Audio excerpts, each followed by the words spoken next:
Kwame had always been a man of quiet ambition, a young African dreamer navigating the turbulence of an unforgiving world. At 27, he had learned that charm could open doors that hard work alone could not. Yet, as he stood behind the counter of the hotel's upscale bar, polishing glasses under the dim golden lights, he never expected the door that would open tonight. She arrived in quiet elegance, moving like someone accustomed to being observed yet tired of the weight of expectation. Madame Evelyn. Her presence was a deliberate contrast to the loud laughter and clinking glasses around her. 65, but time had left her with a kind of fragile beauty, silver-streaked hair in soft waves, a posture still regal despite the years. She was wealth and loneliness wrapped in silk. Kwame noticed her watching him, her sharp blue eyes trailing his movements with lazy curiosity. He had seen wealthy women before, bored wives who sipped expensive wine and indulged in harmless flirtation, but this was different. She wasn't playing a game. She was searching for something. "You have a steady hand," she murmured, her voice smooth but carrying an edge of weariness. Kwame smiled politely. "Comes with practice, madam." A flicker of amusement crossed her face. "You make me sound ancient." He chuckled, sensing the opening she offered. "I wouldn't dare, ma'am." Her lips curved slightly. "Evelyn. Just Evelyn." A subtle shift. She had drawn a line, and now she erased it. Kwame leaned slightly forward, resting his hands on the counter. "What brings you here, Evelyn?" She swirled her wine, watching the liquid cling to the glass before meeting his gaze again. "A change of scenery. An escape, maybe." "From what?" Her smile didn't reach her eyes. "A life that fits me like a dress I should have stopped wearing long ago." Kwame understood the language of dissatisfaction well. He had seen it in men who drank too much, in women who dressed too finely for a place they had no business being. But he had never seen it in someone like her, someone who had everything, yet nothing at all. She tapped her manicured fingers against the stem of her glass. "Tell me, Kwame, do you ever just leave?" "No plans, no destination. Just the road and the unknown." He hesitated. The idea had a strange appeal, but life rarely allowed such luxuries. "No. Responsibilities don't give me that freedom." She exhaled, a soft, wistful sound. "Then perhaps you should borrow mine. Come with me." The words were so unexpected, so utterly reckless, that for a moment, Kwame wondered if he had misheard. "Pardon?" She tilted her head, studying him, as if measuring how much persuasion he would need. "I'm leaving tomorrow. No itinerary. Just a drive to wherever the road takes me. And I could use the company." Kwame's first instinct was to laugh, but the way she watched him told him she was serious. A wealthy, married woman inviting a young African man on a spontaneous journey. It sounded like something from a scandalous novel. His mind raced with unspoken questions. What did she want from him? What would people assume? And yet, beneath the practical hesitations, there was a temptation he couldn't quite ignore. "Evelyn," he said carefully, "I don't think your husband would appreciate that idea." She drained the last of her wine, setting the glass down with quiet finality. "My husband stopped appreciating a long time ago." A statement full of history, of disappointments that could not be unpacked in a single night. Kwame had no illusions about what this was. It wasn't simply about travel. It wasn't even about companionship. It was about escape, hers, perhaps his too. For a long moment, silence stretched between them. A choice, suspended in the dim glow of the bar. Then, Evelyn smiled. "Think about it. Meet me at sunrise if you're curious enough to say yes." She slid off her stool, her scent lingering, a whisper of wealth and something softer, something almost desperate. And then she was gone, leaving Kwame alone with the invitation still hanging in the air. He stood there long after she left, staring at the untouched glass she had abandoned. The road called. And so did she. Dawn broke over the horizon in muted gold, stretching shadows across the quiet parking lot. Kwame stood beside the sleek black sedan, his hands buried deep in his pockets, eyes fixed on the tinted windows as if searching for an answer he already knew. Evelyn was waiting. A part of him still hesitated, the voice of caution whispering about the dangers of stepping into the unknown with a woman like her. She was trouble, wrapped in silk and regret, and yet, here he was. The door clicked open. "You came," she murmured, her voice laced with something between amusement and satisfaction.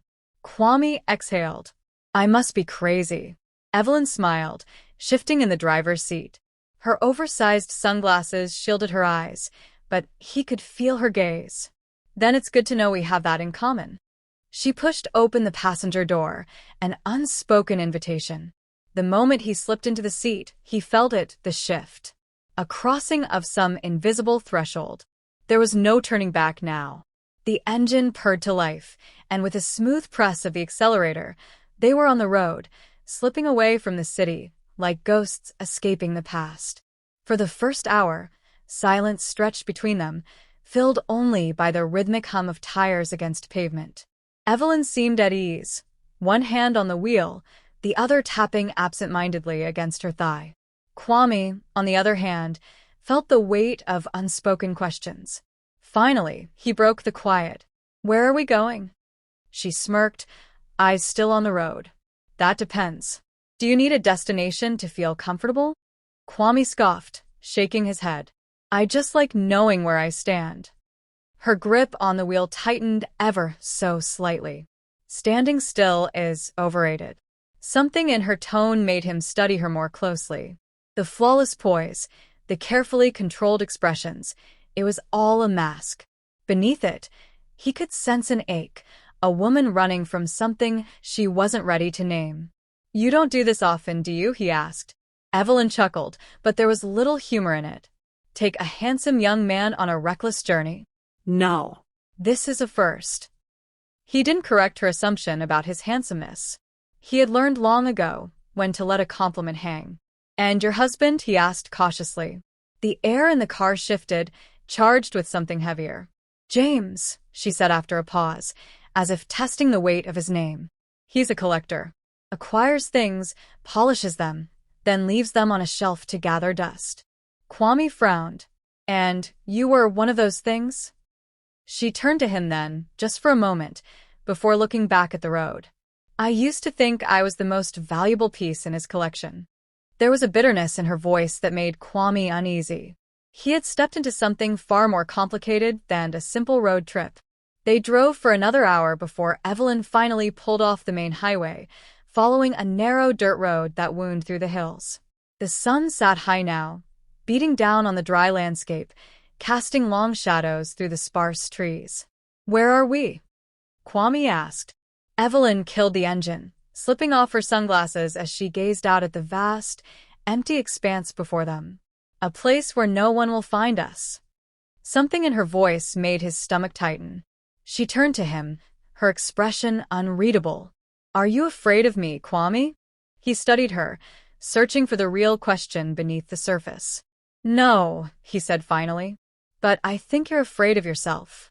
For the first time, she looked startled. Then, slowly, she smiled, a real one this time, laced with something dangerous. "Then this should be interesting." She opened the door, stepping out into the sunlight. Kwame hesitated for only a second before following her. The road had disappeared behind them.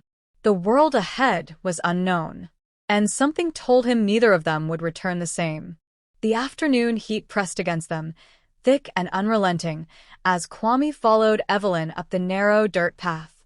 The land stretched endlessly ahead, rolling hills, dry grass swaying under the weight of the wind, and a silence so deep it swallowed their footsteps. "This place," Kwame murmured, wiping sweat from his brow.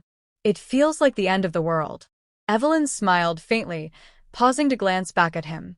"Maybe that's why I like it." She had led them here without explanation, only the promise of escape.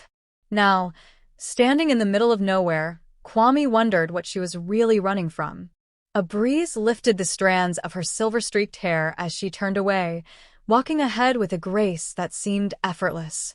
She was an enigma, a woman who should be out of place in a setting like this, yet somehow she fit. Kwame had always been good at reading people. It was a skill that had kept him afloat in a world that often sought to push him under. But Evelyn, she was a puzzle with missing pieces. He caught up to her, his voice casual but probing. "So, you bring all your secret lovers here, or am I special?" Evelyn let out a soft laugh, her gaze fixed on the horizon. "Would it make you feel better if I said you were the first?" He smirked. "It would make me feel something." She tilted her head, studying him as if deciding how much truth to share. "I don't do this, Kwame. I don't wake up one morning and decide to drive off with a stranger. But you," she hesitated then shrugged. "You looked like someone who understood what it's like to want more." Kwame let her words settle between them. She wasn't wrong. He had spent most of his life reaching for something just beyond his grasp. He just wasn't sure if she was the kind of more he wanted. They walked in silence for a while, the air between them charged with something unspoken. Eventually, they reached a small, abandoned structure, a forgotten cabin, its wooden beams worn by time. Evelyn stepped inside first, moving with familiarity. "You've been here before," Kwame observed. She nodded, running her fingers over the dust-covered countertop. "Years ago, before life turned into a series of expectations." There was a wistfulness in her voice, a nostalgia that made Kwame feel like an intruder in her memories. She turned to face him then, leaning against the old wooden table. "Tell me something, Kwame. When was the last time you did something just because it felt right?" He exhaled, rubbing the back of his neck. "That's a dangerous way to live." A slow smile spread across her lips. "Maybe. But danger is half the fun." Her gaze held his, and suddenly, the distance between them felt too small, the air too thick. He could smell the faint trace of her perfume, something expensive, something intoxicating. Kwame wasn't naive. He knew where this road led. He had seen the signs long before they reached this place. Evelyn reached for the bottle of wine she had brought, uncorking it with ease.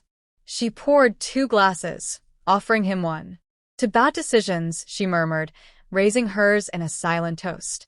He hesitated, then clinked his glass against hers. "To the ones we can't take back." They drank, the taste rich and smooth, a promise wrapped in velvet. Evelyn set her glass down first, stepping closer. "Are you afraid of what happens next?" Kwame's pulse quickened. He wasn't sure if it was the wine, the isolation, or the way she looked at him, as if she had already decided. "I think you already know the answer to that," he said, his voice lower than he intended. She reached out, fingers brushing against his wrist, soft, deliberate. A silent invitation. Kwame swallowed hard. Outside, the wind howled through the empty land, carrying away the last traces of hesitation. And then, the distance between them was gone.